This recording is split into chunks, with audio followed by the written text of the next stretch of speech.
Relief ఇవ్వాల్సిన మందే ప్రాణాలైతే తీసేసిందండి. ఎక్కడో కాదు, మన ఇండియాలో రాజస్థాన్‌లో 13 మంది చిన్నారుల ప్రాణాలైతే కోల్పోయారు ఒక దగ్గు మందు కారణంగా. అసలు మ్యాటర్ ఏంటంటే ఆ 13 మంది చిన్నారులు ఏ కఫ్ అయితే తీసుకున్నారో, ఏ సిరప్ అయితే తీసుకున్నారో, కోల్డ్ కఫ్ అనే సిరప్ తీసుకున్నారో వాళ్ళంతా కిడ్నీ ఫెయిల్యూర్ అయ్యి, లంగ్ ఫెయిల్యూర్ అయ్యి చనిపోయారని ఒక రిపోర్ట్ అయితే వచ్చింది. ఎందుకు అని ఇన్వెస్టిగేషన్ చేస్తే దాంట్లో కంటామినేటెడ్ పార్టికల్ అయితే యాడ్ అయ్యింది అని చెప్పి అన్నారు. దాన్నైతే ఇప్పుడు ప్రెజెంట్ బ్యాన్ చేశారు.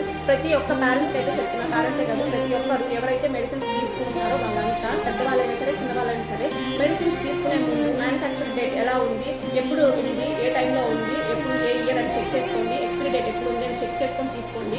ఒకసారి మీకు ఏమైనా డౌట్ వస్తే డాక్టర్ని కన్సల్ట్ అవ్వండి.